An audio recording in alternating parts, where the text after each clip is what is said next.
G'day and welcome to the Widebay Footy Show. Welcome back, episode 4, I'm pretty sure we're running at the moment. We have a big show tonight and I don't think you can actually start a panel show without saying that it's going to be a big show. So this is my interpretation of it. We have the Mighty Eagles absolutely flying. We'll be discussing the game that we've just had on the weekend of both games and the upcoming fixtures.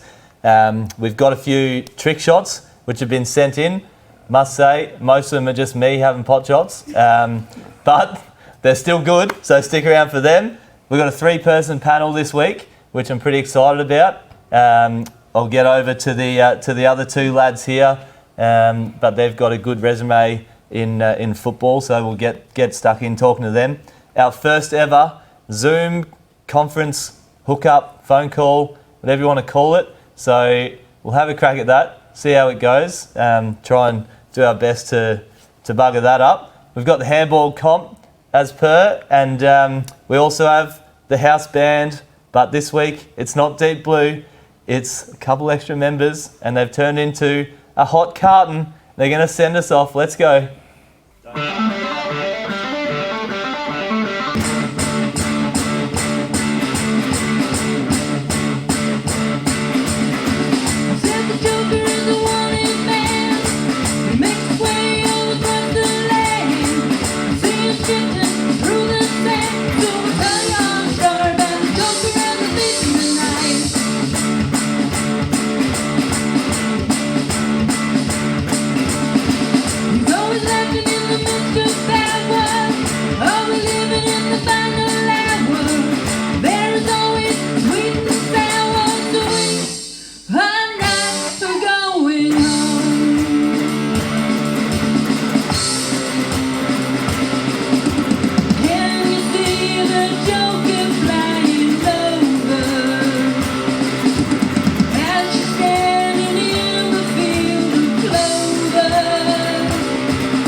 How good was that?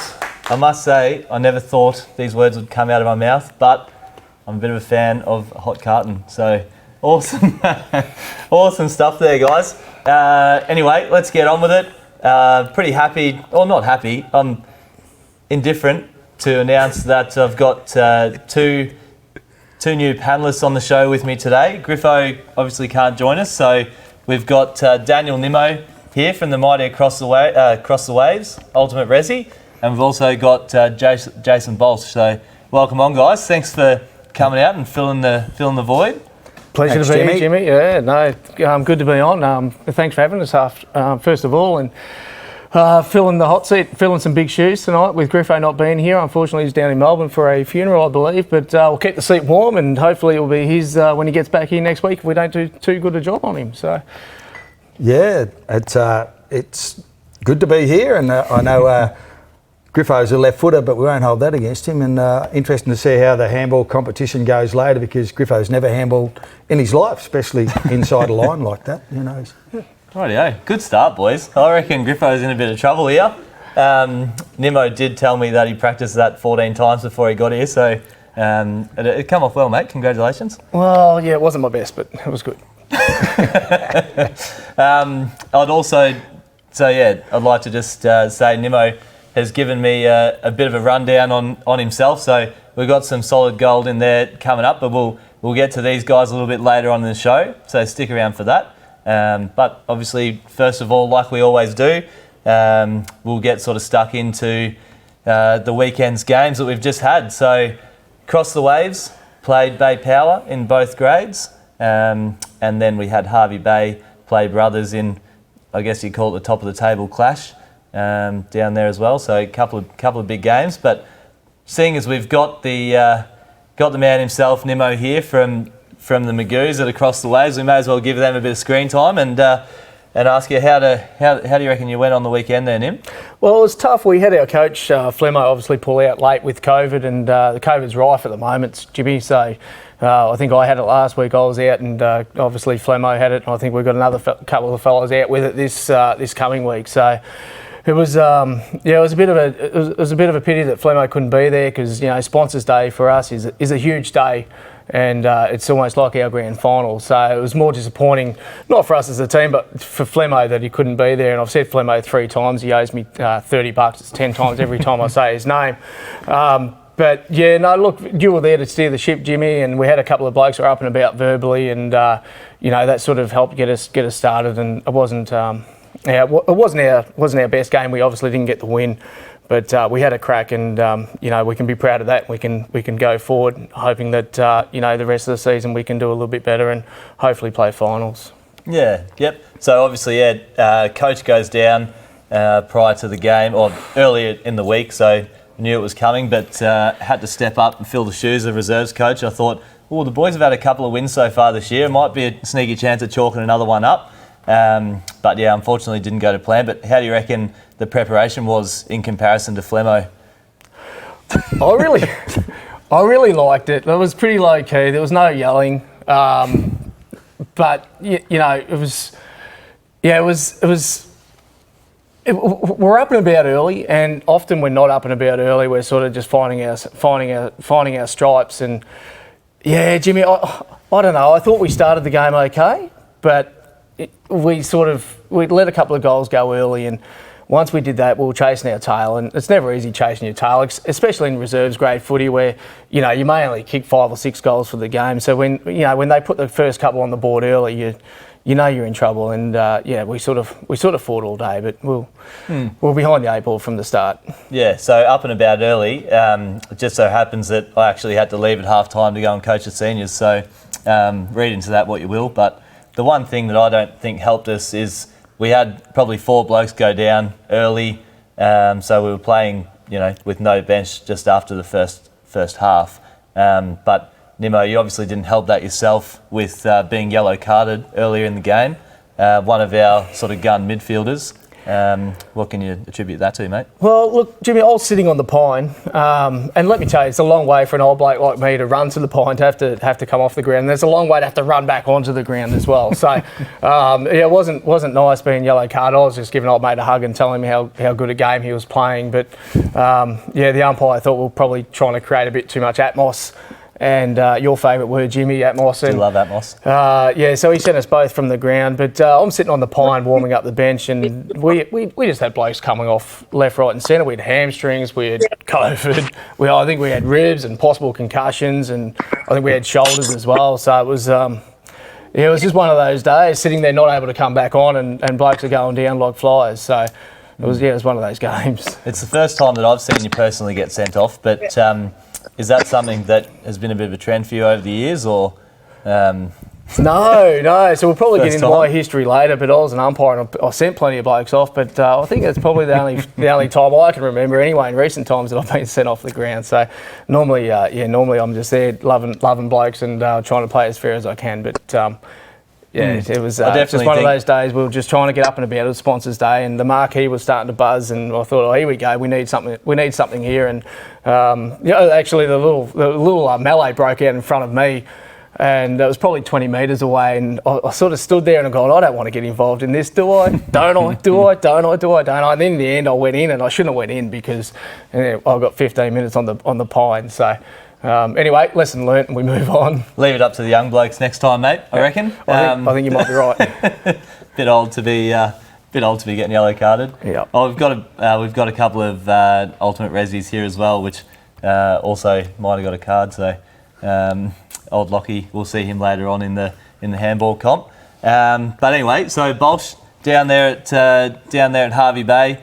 Give us a bit of a rundown how the lads went down there. Well, we had our reserve grade were playing as well on the weekend. They had a really good win against Maryborough. We had CT, who's been come up from Victoria and been playing full forward in seniors, had a run back for form and kicked 5 in reserve grade, which was a good effort, and doubled their score. So that was good for our resis. They're a little bit like you guys Daniel, with they've got to keep winning to stay in finals contention. So that was a really good win for those guys. And then the seniors, I think we're getting closer to Hervey Bay. I was out of town on the weekend and didn't get to see it, but I had a good talk to a couple of blokes when they got back, and I think we've got to be competitive with him, as can anybody at the moment, I think. It's interesting talking about injuries and illness and that type of stuff. I said recently to somebody that every side in this competition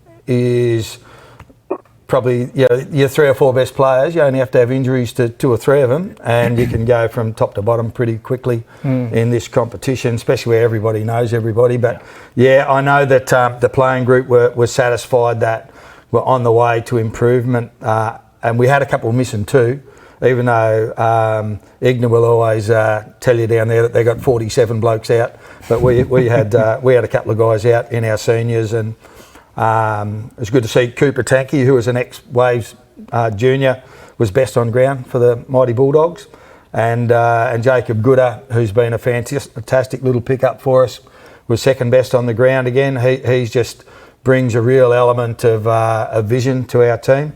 And then Jack Sicker in his 100th game. It's amazing that he's the age he is and he's only getting to his 100th game, because in my opinion, probably in the last 10 years more, I think he's been the most dominant player when he's had facial reconstruction a couple of times. He's not for the faint-hearted old rooster.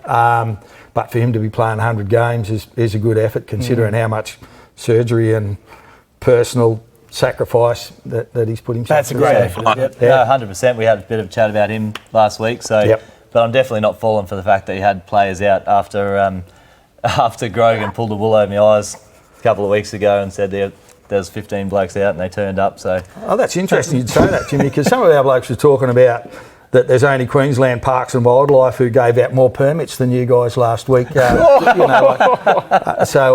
I don't know. Dice rolls both ways, mate. Yeah. Well, actually, speaking about that, we'll get over to the main game of the round, which was the senior sponsors day. Maybe not the 2 best teams going at it, but there was definitely the biggest crowd there. And interesting that you talk about the permits, because one of our junior players, he's moved to the Gold Coast, never played for anyone else in between, and then registers before the 30th of June, comes up, ready to get into a game. He's strapped the boots on, he's had the pre-talk, he's all excited and ready to go. And then we've got Sammy running onto the field just before, the clearance hasn't gone through, they haven't registered, they haven't gone through properly, even though we were told that it would be sorted before the game, and it didn't get done. So I don't know if that would have happened if we were playing brothers. They probably would have got it through. But anyway, read into that what you will. We would have dobbed on you, Jim. Well, luckily now it's been cleared. It's been cleared now on the Tuesday after the game. So anyway, he'll be there on the weekend when we play you guys. So anyway, we'll come and we'll have a bit of a chat later on to our guest, who they've actually recruited 26 players this year. So if I can get 4 blokes coming back from our juniors, I think I'm going okay. But basically, what happened on the weekend? First quarter, absolute slog, really tight contest. The second quarter, the boys probably played some really good footy, got me a little bit excited, as I can get sometimes. So made sure that they didn't get ahead of themselves. We played 15 minutes of the third quarter, probably got ourselves up to about a 5 or 6 goal lead. And unfortunately, the last maybe 2 or 3 minutes of that quarter in the red time, Bay Power, they just managed to sneak a couple of goals. And then, as we know, taking momentum into a last quarter break, they came out absolutely firing. So I did have a bit of a discussion to the boys at 3/4 time, and I said to them, look, lads, we've got 2 options. We can either come out, we're going back with the crowd. We had a solid crowd of probably, 400 or 500 people out there in the tent, and said we can really enjoy this last quarter, kick a few goals, pat each other on the back and go in, have a few beers and be proud of ourselves. Or we can fall into the trap, we can get carried away with a bit argy-bargy and we can go back down the line, we can sort of try and protect the lead and make it a bit of a slog. So anyway, from my perspective, I'm pretty sure well, the guys went out there in the last quarter and decided they wanted to make it a slog, which personally not my preference, but at least we got away with the win, you know. And the marquee loved it too, Jimmy. It was Oh, good the marquee loved a slog? Diesel's left foot snapped from the goal square after he fumbled it about 15 times. It was, everyone was up and about after that. So, yeah, it was probably the best way to do it in the end, wasn't it? That was definitely the sealer. So, like I said to the guys after the game, the best player on the ground in the last quarter was probably 50-metre penalties. So I think they went for about 300 metres gained in that last quarter. Including my personal favourite, a 100-metre penalty that led to a Bay Power goal. I must say, corrugated iron in the coach's box up there, mighty strong, because I'll give her a good old shake. But she comes through, and anyway, the boys got the win. We managed to get down there, sing the song in front of the crowd, and 2 wins out of 3 games. So starting to feel a bit better about ourselves now. So pretty happy with that. But next week. We've got the Dogs at our home ground as well. It's Pride round, so we've all got the rainbow socks on. It'll be another really good day at the footy club, and looking forward to playing brothers again at home and trying to get that elusive victory over them. So, how do you guys reckon that one's going to shape up? Yeah. From the talk from guys I was talking to, I think we'll be a bit stronger this week, actually. We had Dino Lawton, looks like he'll come back, and he's a fantastic player. Have you guys seen Dean yet? Has he played centre forward? Not too sure. Might not be memorable, but hopefully he doesn't see this. And, No, very good footballer, and I think he'll be back. And I think, there's a couple of other new guys. It's a strange time of the year for people to be showing up from changing clubs at country footy, and I think it's good for both local clubs to still have people trying to get involved and can see that there's that last final spot, on offer. So, I think it'll be a great game. I know that everybody's pretty pumped up over at the Bulldogs. Every time we play you guys, it's never going to be a insipid contest. It's always pretty tough. So it should be good. Well, we had the umpires on last week, and they mentioned that Friday night game that we played was one of their favourite games to umpire all year. So they're always going to be tough battles, and unfortunately we seem to be maybe 3 goals off the pace so far. But 3 goals is only 15 permits, so we'll see how we go. So looking forward to it. If you are in the area, come down, Frank Coulthard Oval. The games will start 1:30 and 3 o'clock.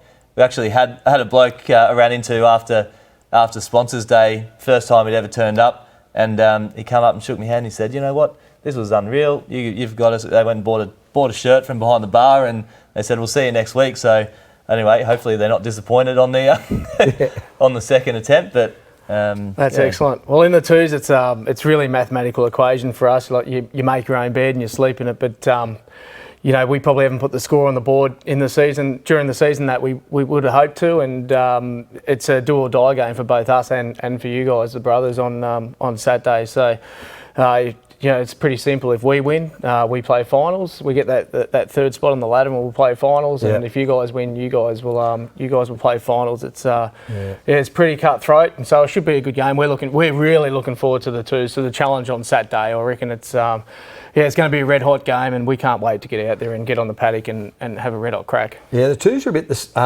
similar with us. We're fantastic numbers at training at the moment. The other thing that I should have mentioned before when we spoke about injuries and illness and that type of stuff is the opportunity it gives under-17s. Our under-17s haven't had much. We didn't have a side at all last year. As you know, there's only 2 teams in the competition. Our 17s have really worked hard with Keamsey, with Pops, and he coached our 17s years ago with great success, and he's back doing it again now, which is great because he's still only a young fella.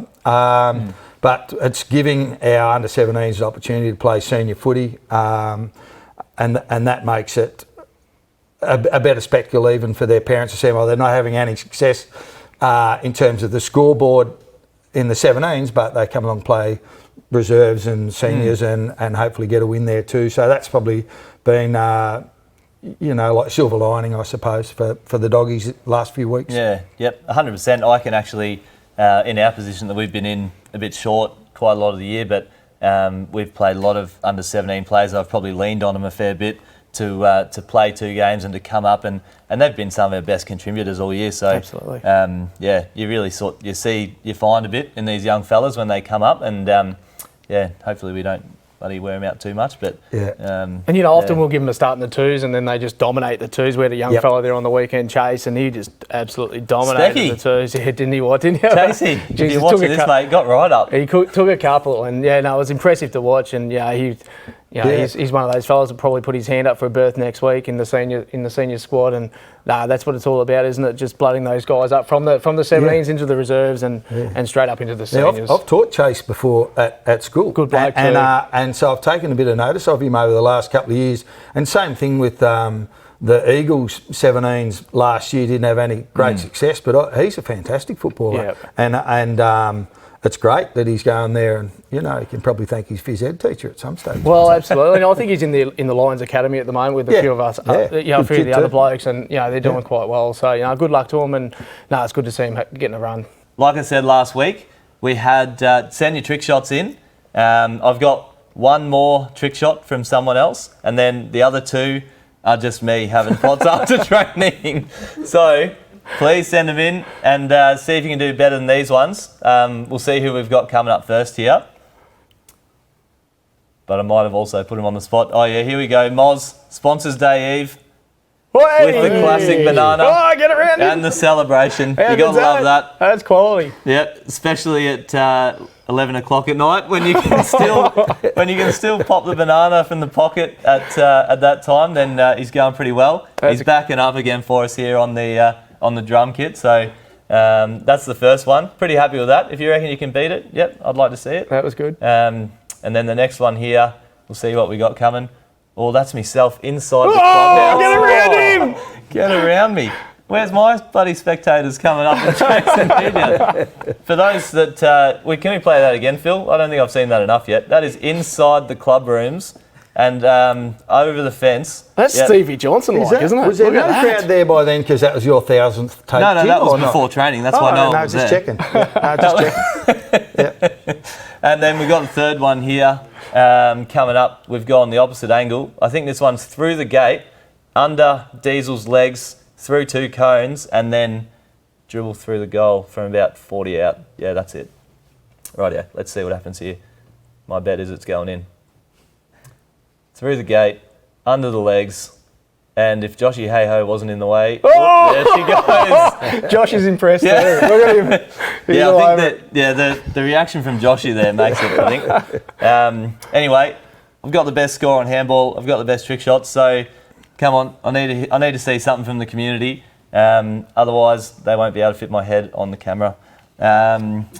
Anyway, from that, so now we're good, boys. First segment done, and we'll throw over to the hottest carton in the studio. I never dreamed that I'd meet somebody like you.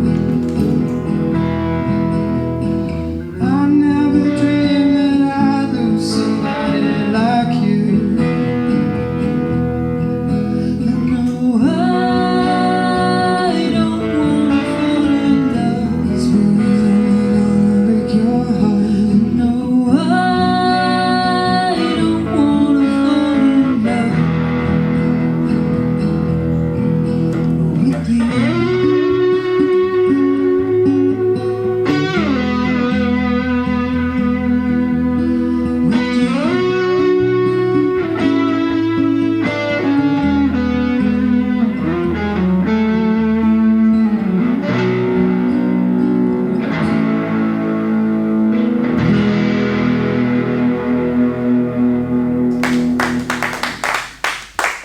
So one thing that we want to do here on the Footy Show, as we start getting a bit of technology involved, is we want to go around Queensland and hopefully Australia to other regional areas and have a bit of a chat to teams and see how they're going around there. And at the end of the day, we're all just playing footy in these regional areas, especially in Queensland. We want to get a bit of an insight and see how see how everyone else is sort of going. So we've got here our first satellite guest is Alan Watkins, the senior coach from the Gladstone Suns, and they've got a really they've had a really strong season this year. They've turned their club around in quite an interesting way, and they've got a couple of pretty significant sort of events and things coming up. So we're going to shine a bit of a light on that, and the Capricornia League, which is the league above us. I think at the start we sort of explained where the Widebay was situated, and so the league above us, quite a strong league, and it's really good to have Alan on the show to have a bit of a chat about it. So how you going there, Al? Yeah, I'm well, thank you. Yeah. Thanks for having me. Yeah, beauty, mate. Everything seems to be working pretty well. So basically, Al, I guess we'll start off, mate. The Gladstone Suns, formerly the Gladstone Mud Crabs, they've just celebrated their 50th anniversary. So just give us a bit of background, I guess, on yourself, because you've been a part of the Capricorn League up there for quite a while, and a bit of history on the Gladstone Suns as well, mate. Yeah, no problem. I initially came up to the area and coached the Bulldogs there in Bundaberg for a year back in '95, and we were successful. We won a flag there, which was great. And during that year, I was actually asked to come up and have a look at Baulch Island Footy Club during their grand final stage that they had in that same year, which they lost. And I came up here with my partner at the time, and we had a look at the area, and the work was fantastic. So I ended up moving from Bundy up to Boyne in '96, and had a reasonable amount of success. I've been with the footy club at Boyne for about 25 odd years. During that time, I've come and gone a couple of times, but I've been very lucky. I've coached and captained 7 or 8 premierships over that duration. The club was quite successful through the '90s and 2000s, and then I went and did a bit of time in the Sunshine Coast recently with Caloundra and Hinterland. Due to family reasons, I travelled down on a weekly basis and spent some time with family, and got involved with an ex-Bits player that's the president of Hinterland Footy Club, and enjoyed that time, but came back here with work commitments and whatnot, and decided to get back involved in footy. And Gladstone were, they'd struggled over the last few years. They'd been involved in finals, I think, back in 2016. Won one game last year. I don't know how many they'd won previous years, but it hasn't been a great story in relation to success on the field. And one of the things I guess I can do is bring some structure and some discipline into a footy club. And so I thought I'd get involved, but it wasn't about coaching for me. It was more about setting up the pieces of the puzzle for a footy club to be sustainable long term. So I took on the role as the footy manager and recruited a good coach. We had a fantastic group of applicants for the job at Gladstone Suns in 2022. We got it down to a couple. As I said earlier, we nearly had Matty Eagles here by a whisker through some family commitments of his own. He ended up not taking it and signing with Wilson Grange in the state league, but he came up here and spent quite a few weekends and numerous amount of time investigating all the opportunities, and he was very happy. But his partner was entrenched in her business and whatnot in Byron Bay, so she wasn't going to move, and it just wasn't going to work for Matty. So we ended up with Simon Kenny, who's a very accomplished Queensland legend. Played reserve grade grand final for the Brisbane Bears in its time. Coached North Albury to premierships. Legend in the Ovens and Murray Football League. Took on our coaching role here. I think he coached us at Carrara Saints there for a year. Correct. Yeah. Simon had a family sickness issue 1 week out from us running onto the field, I guess, for round 1, and had to vacate his position, unfortunately. So it sort of left us with a real bother. But I guess I had the credentials and the ability, so rather than causing disruptions to the player group, I took the role on, and I'm happy about it. We've been very successful. We recruited very, very well. And the boys, the results aren't there as such in wins and losses, but trying to get the cohesion with 25 new senior footballers into a footy club is very, very difficult, as you can appreciate. Yeah, no, beauty, mate. Well, it sounds like sort of success follows you. So I'm sure that the guys down here at Brothers, every time I get an opportunity to say that they've only won the 3 flags compared to our 11, I will say it. So sounds like they were unfortunate that you got away from them, mate, because you've had a pretty good CV there. So just on the 25 new players, coming from a bloke who literally had to get onto a footy show so he could tell his guys to come to training.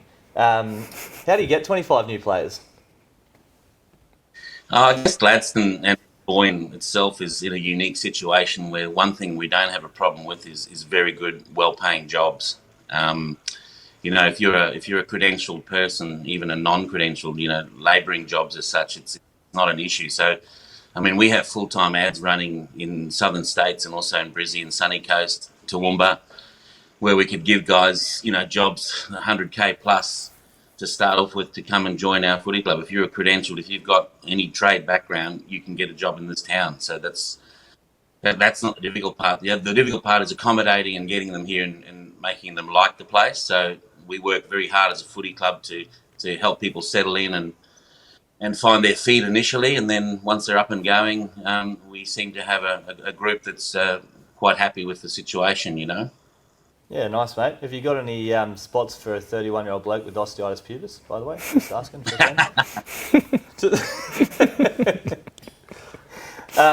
actually, you've got a few blokes. We've played practice games against Gladstone and the Mud Crabs and the Suns for years, actually. So we've got a good bit of banter and a bit of history there. My first coach, actually, Sean Stone, he coached up there, I think the year must have been before you got there. But we've got a few lads. We've got the 2 Welsh boys. We've got Jakey. We've got Livo all playing up there, I believe, for you at the moment, who've come through our footy club. Yeah. How actually, Flemo, our reserves coach, he was there a couple of years ago as well. So how are the boys going up there? They filling a bit of a void for you and playing decent footy? Well, they're all playing in the senior grade, which is, credit to them. The thing for me in relation to this footy club is that they doubled up every game last year. They won 1 senior game. I'm not sure how many in the reserve grade, but they went away every weekend and they played at home every week with more than 5 or 6, 7, 8, 10 guys doubling up. The challenge for me, I guess, as a leader was to make sure that didn't happen, so then we could at least play some competitive football and play. And the guys have 1 game of footy that they can concentrate on, So we've got numbers. We've had very good numbers on the track most of the year. The cold weather seems to chase them away a little bit, but we'll come back to it. But these boys from Bundy have been very helpful. They approached us about, what can we do for them work-wise. We're working very hard. Both Cody and JJ have been doing some work here.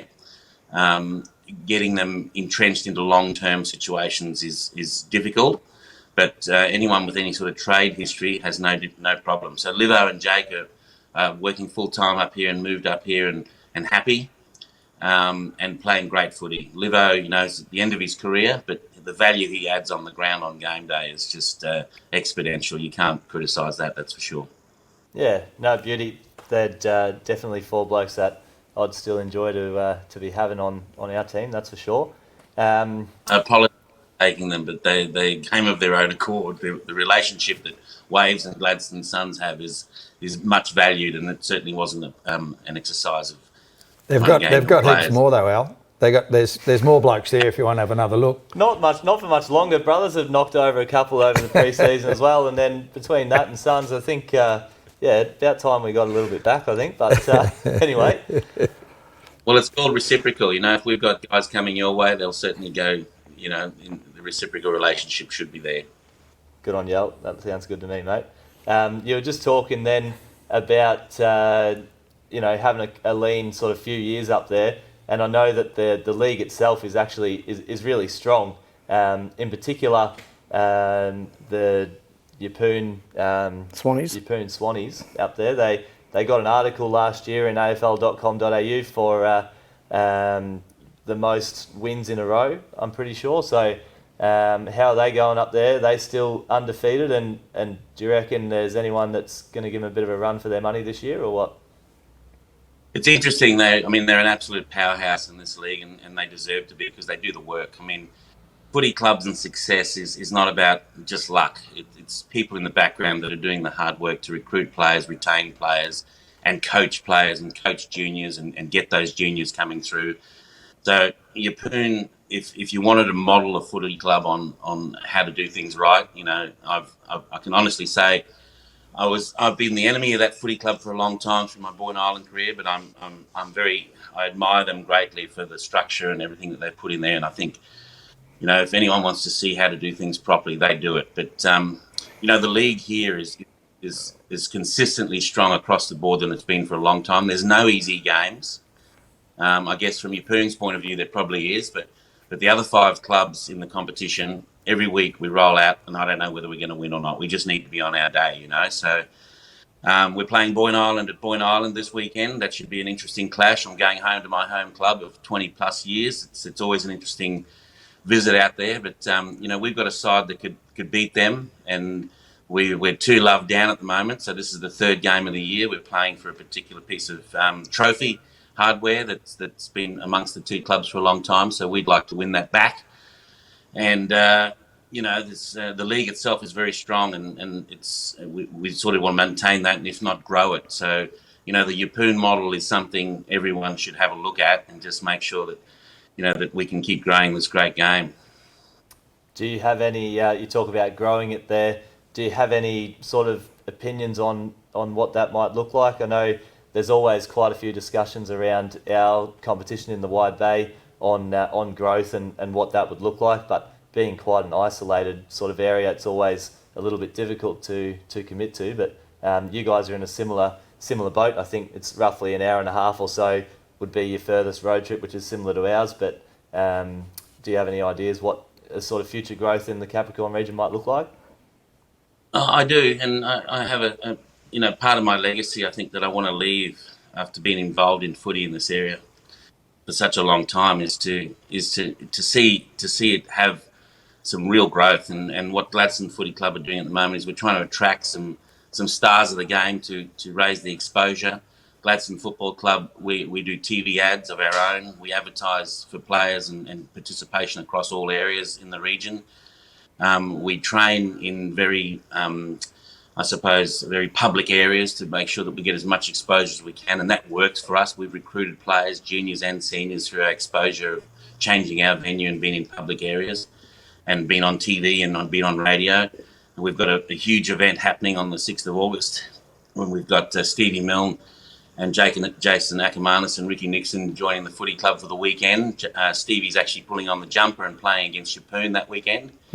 Acker has to get back to Brizzy, but for radio commitments. But we've got a huge sportsman's night at Urella Sports Club. That's just all gone to air as of today. So we're marketing this. So it's marketing the game, growing the game. But long term, what we need is a centre of excellence in relation to AFL in the area. So somewhere where both the academies, the Suns and the Lions, can develop our kids, and they can feel that they're really part of going forward and having a pathway, such as Mackay do and Townsville and Cairns. We don't have a stadium or a ground that's at that level that we can bring a NAB Cup or a T20 game to the area to lift the profile of sport or AFL to where it should be. So I think for me, there's a focus on that. I've been approached through some of the big corporations that I'm involved in with my work about potentially putting together a proposal that puts a ground in this region that can hold something like that. Because Gladstone certainly need a new ground or need to look at developing the situation they're in to get away from shared arrangements. So we are, an identity on our own. It's very difficult sharing grounds with soccer and cricket and all those things. So we're working in the background to potentially put a ground together that can hold that level of footy. But on the other hand, maybe there's an opportunity for an expansion of both the Capricorn and the Widebay leagues together to play a game, whereas Hervey Bay and Port and Bay Power might play Yeppoon at Boyne Island or Gladstone on a ground that's got of a high standard, and have these football festivals as such, just as you guys did, I think, when you were playing in the Sunshine Coast division a couple of years ago, where you were playing periodic games against the Maroochydores and Nambours and whatnot of that comp. There's We've got to expand this game. It can't just lie dormant. You guys have got 4 senior clubs in your comp. We've got 6. That's 10 altogether. There's room for something a little bit more than what we're doing, I feel. Yeah, no, that's pretty interesting, mate. And I think that there's quite a few people that probably share a similar view. So, however that sort of unfolds in the future, be pretty interesting. Mate, I must say, Al, you guys, any further questions or? Oh, I just think it's impressive to hear someone who's been involved in the same league for a long time discussing things that somehow we've maybe glossed over a little bit. If I was thinking about where Waves Ground, which is a great facility, and the club rooms are outstanding. Our own ground, Maryborough, and the 2 Hervey Bay grounds, almost without exception, are just there in the boonies. There's no drive past traffic. You compare that to say a Kendall's Flats, or if we're fighting for market share with rugby league and they're playing at, they're playing in the middle of the town on the main drag at Solder Oval, and everyone who drives past sees the rugby league goalposts, and you listen to what Al says about sponsorship and employment and getting people there. I just think it's he talks about Yeppoon being a blueprint, but what he just said then, for our own town at this particular time is really valid in terms of where are our grounds, what's the culture that we're trying to bring. That's a point of difference to rugby league and soccer, which is taken over everything. A lot of times I say to people, and I don't mean to be offensive, if they ask me where across the Waves ground is, I'll say it's out near the softball fields. And when you think about, and when you think about where, and you might say, behind the coals near the pitches, it's amazing to think that Al's straight onto it there about having a facility, whether we share it as clubs or something that's just a little bit more public than what we've got now somewhere in this league. Yeah, that's good. Yep. No, definitely. That's probably a really good insight into another competition that still has very similar sort of connotations of what we're involved in down here as well. So no, I must say, Al, much appreciated that you came out and had a bit of a chat, and I think it was some really good information and opinions, and appreciate it, mate. So thanks very much. And Can I add quickly about our Sportsman's Night with the guys that are coming up in August? Yeah, send it away, mate. Yeah, so it's the 6th of August is the game day, but the 5th of August at Urella Sports Club here in Gladstone, we've got Ricky Nixon hosting Jason and Milne, Steve Milne, in relation to a sportsman's dinner. It's $35 a head. From Bundy, it's an hour and a half away if you're a Saints fan or a Lions fan. There's certainly champions of the past, and Stevie's still running around. He kicked 6 goals the other day, running around in Tassie. We've actually signed him. He's actually a Gladstone Suns player right now because we had to get it over the line. And Akka played last weekend. I think kicked 3 in Tasmania as well. So those guys are still fit as still running around playing senior football, and it's a real credit to them that they're still kicking goals at that age. I think they're both around about the 40 years of age ranking. But for us as a club, this is what we want to do. We want to expose the game. It's going to attract an awful lot of people. Yeppoon Footy Club are behind it. We're playing them. Stevie's talking about being online and wanting to beat their record. That we think pushes them. Week that we played them 2 times this year, and we've kicked I think 7 or 8 goals against them each time. We're the only side that seems to kick goals consistently against them. We match up well against them, and throw in a Stevie Milne and a couple of other guys that we've got coming up on that particular day. We think we might give it a nudge. Yeah, beauty, mate. Well, if you need to drop a couple, just send them down the highway, and we'll look after the boys for you. It's funny as well. Akka might be getting a 2-for-1 deal because he's sliding down into our presentation night as well later on in the year, which will be pretty exciting. So it'd be interesting to hear how you go up there. But yeah, awesome. If you're up in the area, get down, have a watch. 2 absolute guns of the AFL competition, playing some local footy. So it's going to be great. Get down and have a couple of beers. And $35 for the Sportsman's Night. You can't beat that, can you? How good is that? Yeah, it's great How value. good is that? Yep. Get around it. Yep. No, beauty out. Once You're again, mate. Yeah, much appreciated. And yeah, good luck with the rest of the season. Hopefully, you guys continue to grow and build and make a bit of a run towards finals and give her a good shake, eh? Thanks very much. Thanks, guys. Appreciate it. Thanks, Good mate. on you, mate. Catch you later. One thing that's popped up, which has sort of come to light, which I'm pretty interested by. We've got a little bit of footage here from a moment where you're actually playing in this game for the Collingwood. Was it 19s or was this the reserve grade at the time? Reserves, yeah. Reserves at the time. One of the more infamous moments in football history, I must say, from a younger generation's perspective. So we'll roll through the footage here from Phil, and we just want to get a little bit of a point of view on what you were thinking at the time and then the aftermath, I guess. So. Actually, when I was... Oh, he just whacked the umpire. Hey! Oh, no! That's unbelievable. How good's that? So who we got there? Jace? Yeah, that's Johnny Burke, number 13. He reckons he pushed and tripped the umpire, although he went for striking. He was a pretty loose cannon. I think he'd come over from Preston, and he was one of those guys, you know, he could do his shoelaces up without bending over at the waist. He had really long arms, and he was a pretty tough type of fella, and you'll see in a minute. I don't think it stops here, does it? No. That's Graham Renshaw, who was a phys ed teacher, and he was a runner at the time. And it was a Sunday game, so this is the Sydney Swans' old ground, you know, before they went up. Well, South Melbourne's old ground before they went up and became the Sydney Pretty Swans. full on when you start the clip with smashing an umpire. Yeah. And he gets pretty unhappy with the spectator here. Oh, here he goes. And this bloke's backpedaling a little bit. So, Oh no, he's down. Yeah, down he goes. And then he actually had one more bit of a shove as he came off. I don't think there's any footage of it. You know, the old days when there was a cage. He got 10 years. 10 years suspension. I think from memory, they decreased it to...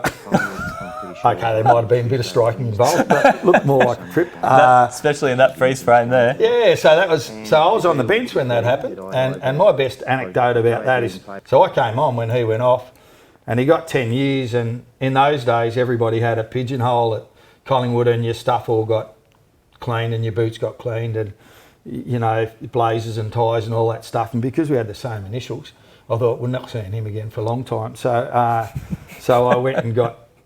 I hope Johnny Burke never sees this because he's a lot tougher than me.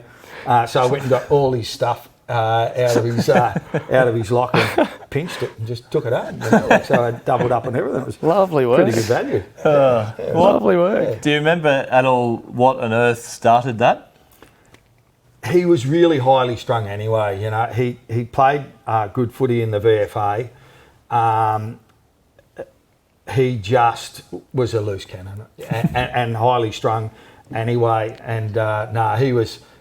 If he didn't do it that game, he probably would have done it the next year or something like that. The VFA at the time was pretty untidy. You know, it was a pretty, like all the suburban leagues, there was no send-off rule, there was no yellow cards, there was no red cards. I actually only ever played, I think my last year of footy was 96, and that was the first year they had the send-off rule. So, yeah, I hadn't played with send-off rules and things, but he would have been perfect for a send-off rule, Johnny Burke. Oh, you reckon? 5 minutes into every game, yellow card probably. So yeah.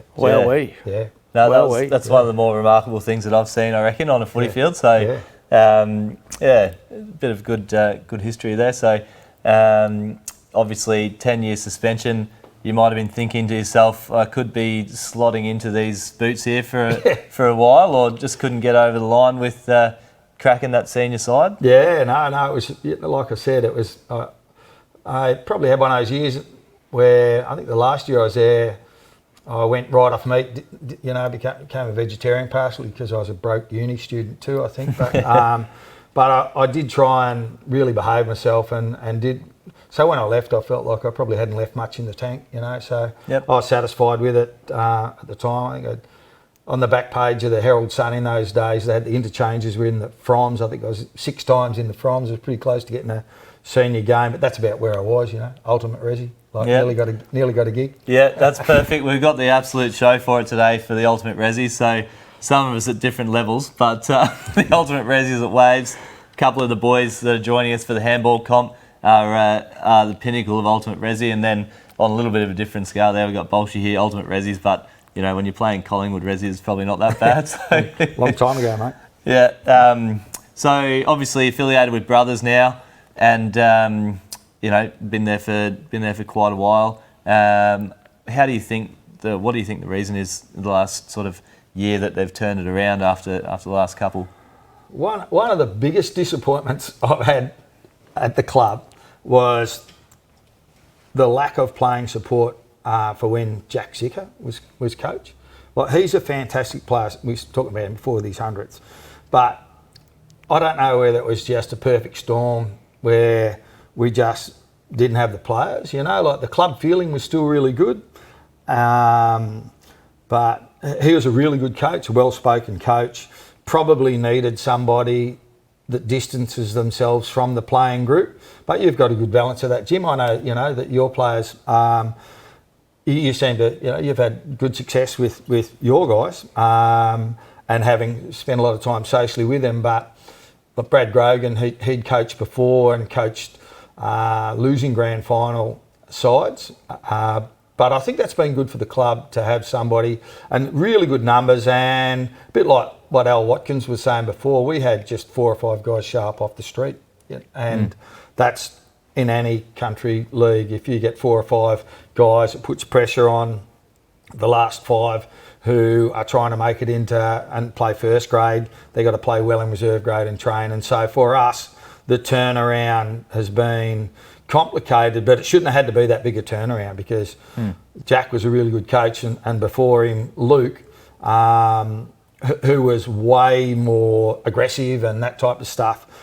Jack's a really thoughtful coach, and as is Brad Grogan, you know, he really thinks about the game a lot and the whole season a lot. And so the turnaround has been multifaceted. Yeah, yep. Oh, it's been good to see anyway. Yeah, we obviously want to have, you know, 4 really strong clubs and competing every week. So, it's been good to see.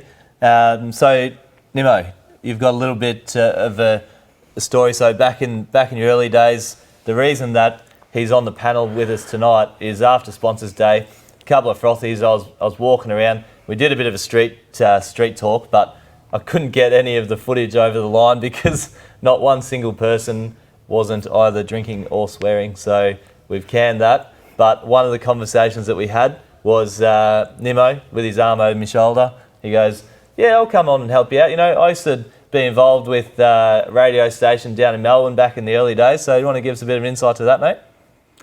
Yeah, Jimmy, like I said to you on Saturday night, like it's not my first rodeo. I can tell with your monologue that you went on for 10 minutes. No, look, I did work experience at a radio station in year 10 in Melbourne.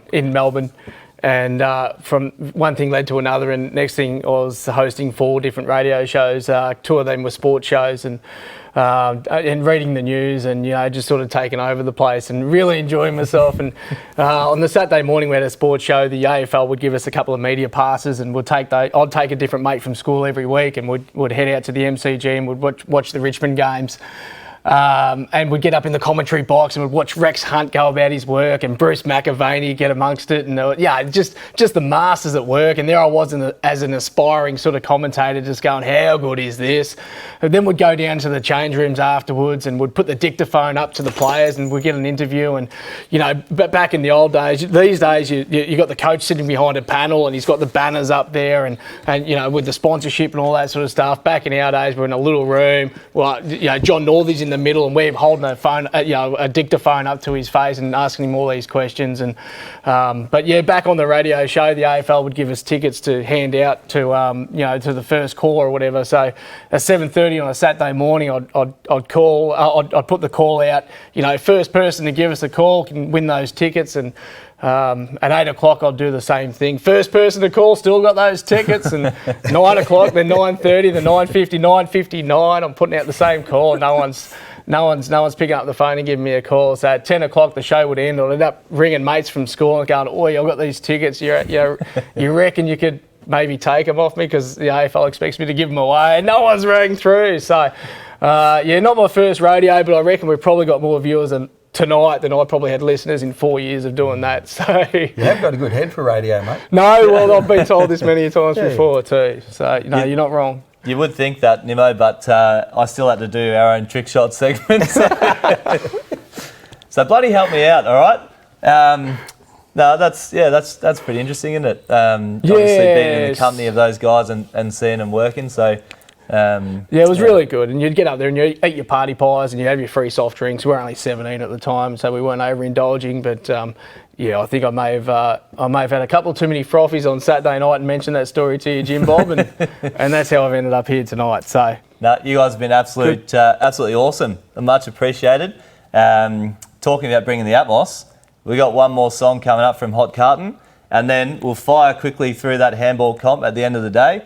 But all in all, absolutely smashed it, guys. Much appreciated. Thanks for coming on, and let's go again, Hot Carton, for another one, and we'll finish the show off strong. Cheers, boys.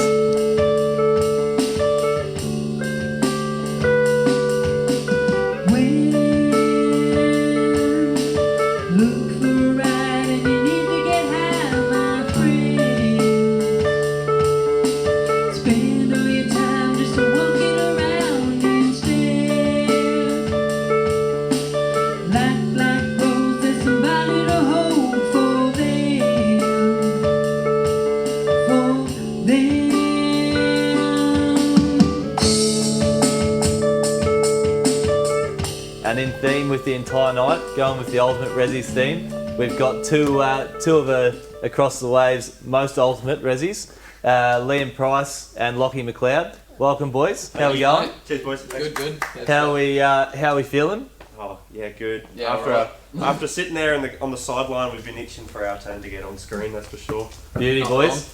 Yeah, I'm looking forward to it. I must say, over the year, I have seen quite a lot of handballs from this distance go to feet. So I'll be interested to see how we shape up here. So, rightio, let's fire away. We've got Pricey coming up first, I believe. Yeah, good. Good luck, mate. We've got 77 to beat, which is the record set by Griffo and I on night one. I'm going to get the embarrassment out of the way first. Left-handed to start? Left-handed to start. This is not going to go well. Alrighty. Your foot's over the line. Well, I'll give you a 7 just for your first shot. Oh, Okay? I'll take it. Oh, that's 5. Oh, it's your No, night. alright, sorry, deliberation. That's a 3. 7. That's a 7. What's that? That's 3 now. 7. Alrighty. Where did the ball go? There it is. Oh, gotta get it. Oh. Here we go. Last one here, Pricey. 5. Okay, beauty. Not the best start on the left hand, mate, but Not the best. 29. That's okay. Still within striking range. And we'll come on at the end and do the right hand. Yep. Yeah, Alrighty, Lockie. I'm going to do the same. Starting off with the left. You Start reckon you with the have a chance? embarrassment. Alrighty, let's go. 5. 5. Yeah, 5 to start. Ooh. 7, not bad. Pretty close. Nah, screw you. Screw. Likes the red footy. 5. That's a 5. Likes the Sharon. Gets his own ball back too. Love to see it. Oh, not too bad on the 7. That's like an 8.5. Here we go. I like Baulch scoring. Last one here, lot. And 7 to finish. Not too bad. Alrighty, well done there, Lockie. The two boys holding up to their reputation with 29s each, so love to see it. Alrighty, Bolshy, let's go here, mate. Right, Get stuck Bolch. into it. Reckons he hasn't handballed a footy this year yet, so we'll see how we go. Oh, Ooh, that's 7 to straight start. off the bat, Good boss. start. Good catch. That's Oh yeah, 7 again. 7 again. He's Three coming sevens. for it here. Well, last one. And a Finish 10. him off. You wasted that good one before. 5, 7. What's that? 35. 35. 35. Bolchy's on the board. Good start. Well Coming out done. for you, mate. Was that the opposite hand, Bolshy? Was Yeah, that that was the opposite end. that was the opposite hand? Righto. Bolchy's put us to shame here. That's go an left hand? ominous. I like it. Let's go, Nim. 7. Yeah, start you with a 7 too. Everyone seems to be starting with 7 here, bud. 10. Oh, he's done it! Straight through crew. Love to see it. Oh, and 10. Oh, This Nims is a take for it. That's 20 there. Oh, That's 30. 37, one to You're in go. trouble, Jimmy. Oh, bloody hell. All right then. I'm Well left-handed. done. I'm left-handed. Good, Nimmo. Oh, so you got dominant hand first. Dominant hand first, Nimmo. I'm a bit nervous. The radio show host comes on, he's going to beat the score. All right, need Good to, job, pal. I need to unbutton this. Oh, Yep. things are getting serious. Real serious. Yep. Here you go, mate. Alrighty. Yeah, Nim, when you're ready. Start 44. Good. That's right up there. All right, we'll start on the left. Ooh, 7. 7. 7 again. Okay. 7. Oh, 5. 5. that's all right. It's all right. Start on the non-dominant. Come home strong. Oh, I guess I'm back up again. On the dominant, here we go. Here we go. So halftime scores: Pricey and Lockie on 29, Baulch on 35, Nimmo 44. Massive first half score, and then myself 33. Alrighty, show us what you got, Pricey. Oh, nothing. 7. Oh, 7. It's a better start. 5. Oi, there we go. Lovely shot. Oh, and the Drifted 5. wide, one more. Give me Last that red one. ball. Give me that red ball. Here we go. Oh, 7. Yep. Rightio, that leaves us with 63. Oh, it was close. Okay. Is that the lowest score yet? Lowest? No, that's not the lowest actually. I'm happy with that. I'm happy with that, thank you. We will check the replays though. It's not far off. Not far off. Leave me alone. Pricey, that's a bit of chat you've just thrown there, mate. So let's see how you go now. Fair. 7. Yep. Ooh. 7. Good firm handball too. Love to see it. 7 still. Yep. Bounce on it. Just. 7 again. Let's go. Finish her off. 4. 5. Oh, Probably 5. line ball.